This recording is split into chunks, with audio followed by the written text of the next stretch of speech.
Raphael, it's Chris Grenier here. I just figured I'd do you the courtesy of sending you a quick little video message.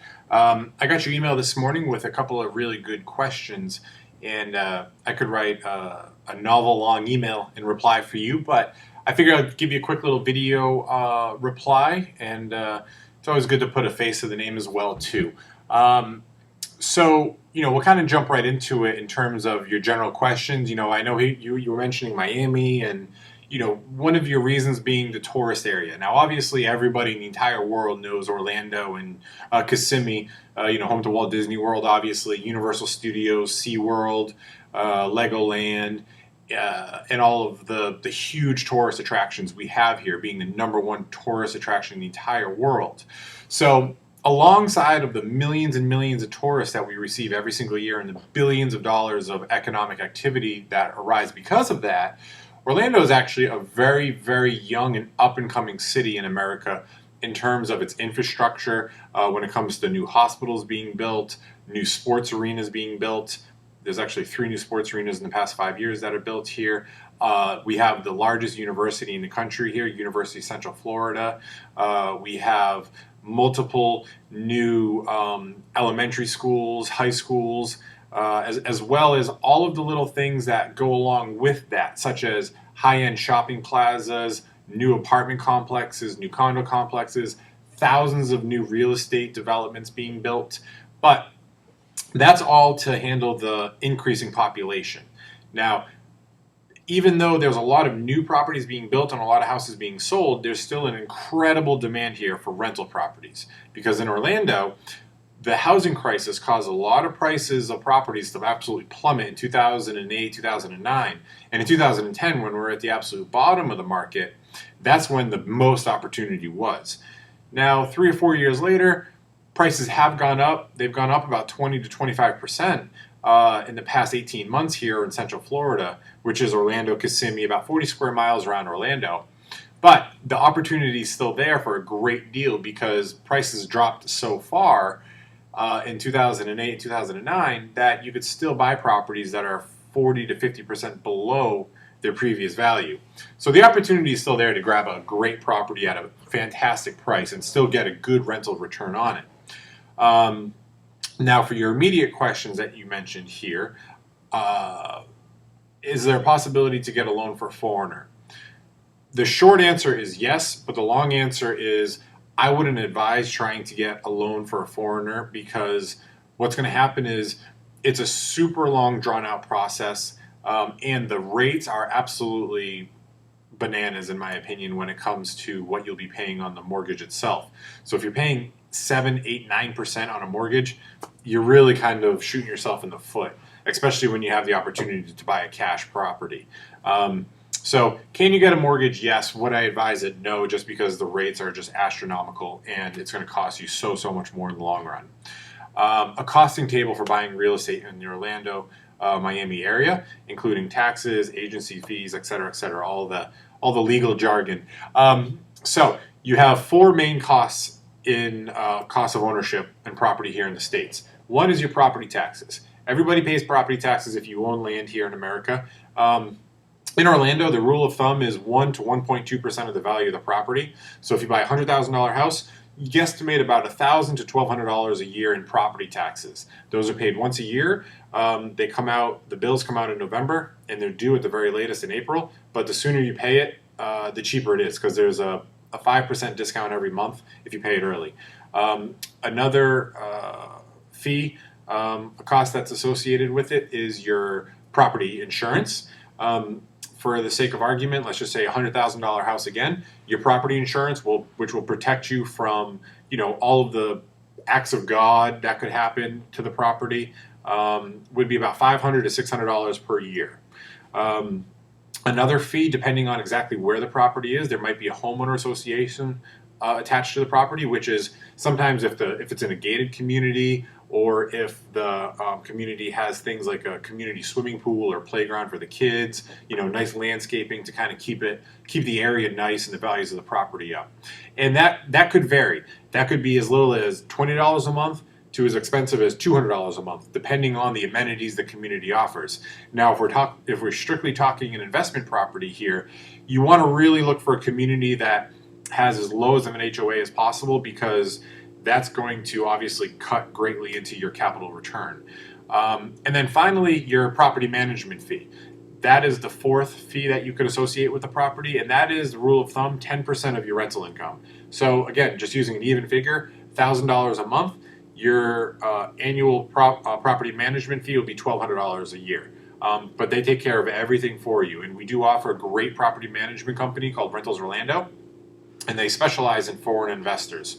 So they take care of everything from sourcing tenants to qualifying tenants to collecting your rental income to dealing with any calls the tenants may have, depositing your rental income every single month. If you don't have a U.S. bank account yet, they'll open one for you. You receive an online portal access that kind of looks like a banking website. So you see, deposits, money in, money out, et cetera, et cetera. What kind of services can you provide to take care of the apartment renting while we're not there? And what's the cost? That kind of falls under the property management company. They take care of everything for you. Now, while I'm on the subject, you're kind of floating the idea of potentially getting a holiday home / investment property, maybe renting it out while you're not using it. Now, that is a great idea. Who wouldn't want a nice holiday home? I would want a nice holiday home in, California or France or Italy or here, there, and everywhere. But the problem is, unless you intend on using it consistently, maybe 2 months out of the year, every single year, then you're not going to really receive the greatest return on it. Because the long story short, holiday homes have enormous overhead costs. Going back to those 4 fees I mentioned, if you own it as a holiday home and you're going to rent it out kind of on a weekly basis, you have to pay for things such as your cable, your internet, your utilities, your cleaning fee every single time somebody leaves a property, because now you're operating basically a hotel. So you have to basically have your maid service that go in there every single time a tenant leaves and cleans up after you. You have to pay the property management company even additional portions of rent, because now they have to market the property and they're sourcing tenants. So my personal opinion is, if you're looking down an investment property route, you're going to be much better being able to buy a property for, let's just say, $150,000, collecting anywhere from $9,000 to $10,000 in net income every single year from a long-term tenant that's in there, full-term, 12 months at the very minimum or longer, and using that money, going on holiday wherever you would like. If it's in Orlando or Miami, that's fantastic. But at the end of the day, $10,000 in net income from your investment will certainly be enough to pay for a nice holiday almost anywhere in the world. Your next question, some study report idea about renting versus an empty apartment. Again, that kind of goes back to my previous answer. If you simply want to just buy a nice house, leave it empty, and only utilize it while you come here, and maybe sit on the capital appreciation that will build on it, that is completely fine. And that falls back to just the 4 costs. You will have to obviously pay for the utilities, power, and that stuff, but it won't be as varying, because you'll be the only ones using the property, or friends or whoever you would allow to use it while they're here. What's the payment method of buying real estate here? Well, the payment method actually is rather simple here in America. Well, with us, America Homes, I should say. All we require, it's typically a 30 to 40 day closing at the very most. Purchasing property over here is much, much simpler than it is over there. All that's required is a deposit form, which is actually right here. This is what's called an as-is contract. This is for a different property, but it's all the same thing. It's about 10 pages. You simply fill out, the buyer, the seller, the property name, and it has all this legal jargon, all these fine print, if you will, but it's actually pretty simple and straightforward. A $5,000 deposit, which can be taken on a credit card, is held with the title company. The solicitors that procure the deal between the buyer, the seller, and the county itself, with the title transfer and all that good stuff. And then, like I said, 20 to 40 days later, you'll receive the closing documents, and the final balance of the property purchase is transferred to the title company. You sign off on all the documents. The seller signs off on the documents, and then the deed is recorded and the funds are dispersed. So no money is moved until you sign off on everything, the seller signs off on everything, and the title company stamps the documents. Things we should be careful of buying real estate in Orlando, Miami. One of the things that I would really recommend for you to be careful of is, one, make sure you're buying it from a licensed real estate brokerage. We are a fully licensed real estate firm here in Orlando. To be honest with you, we're like any other real estate company in the entire world. We just happen to specialize in foreign and national investment property. Another thing to be careful of is get a full spectrum of the property, because people will be sending you properties that are located, agents that are located in the UK and Portugal and Spain and Brazil and stuff like that, selling these condo complexes that they just simply make a high commission on, rather than actually knowing the property any better than you do. They just go by a couple of pictures and that's it. Every single property that we offer exclusively from us, I personally go there, or one of my associates personally go there. We do a full video walkthrough for you. We give you a 360-degree feel of the property, a bunch of photos, Google Street View. So we're very, very transparent on what you're receiving. So it's not like we just send you a couple of professional photos that were taken 10 years ago. If you tell me right now you're interested in this property, hop in my car and we'll go. Our office is located right across the street from Universal Studios. So we're right in the heart of Orlando. So everything that we do is, at very most a 20-minute car ride. So it's nice and easy. And then anything that you should prepare in advance before your October trip. Well, to be honest with you, if you make your decision of saying, the investment property route sounds like the best opportunity, because you could buy a property for 40-50% below previous value. You can collect 8 to 10% net return on your investment. And at the same time, the Orlando property market is forecasted to go up another 10 to 15% over the next 18 months. So the capital appreciation, cash flow, and the overall investment projection is just phenomenal right now in Orlando. So if you guys are genuinely interested in investment property, what you would want to prepare in advance is get a property set aside on reservation, because our properties typically sell within 4 to 5 business days of release, just because the demand's there. And at the end of the day, the most important thing when factoring into investment properties are the figures. Kind of, I guess, going back to things you should be careful of. If you're talking about strictly investment property, you need to use more of your head rather than your heart when it comes to making decisions on the property itself.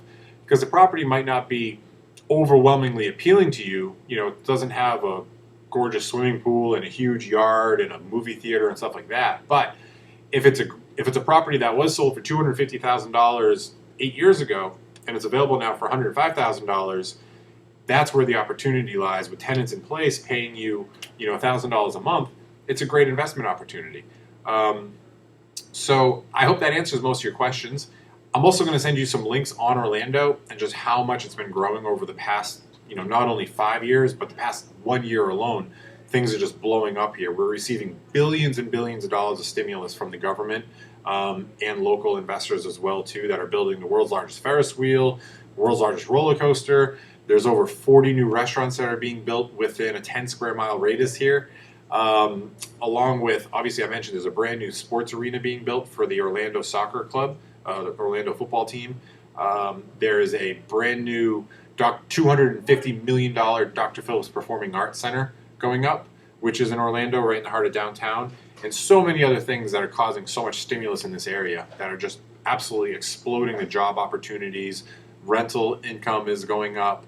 Obviously property sales are increasing in value. So if you have any other questions, please feel free to shoot them my way.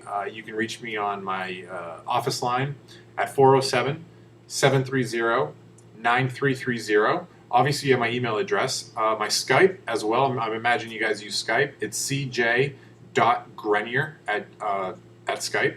And then if you have anything else, please feel free to shoot it my way, and I'll be happy to answer it for you. All right, guys, have a great day. I'll talk to you soon.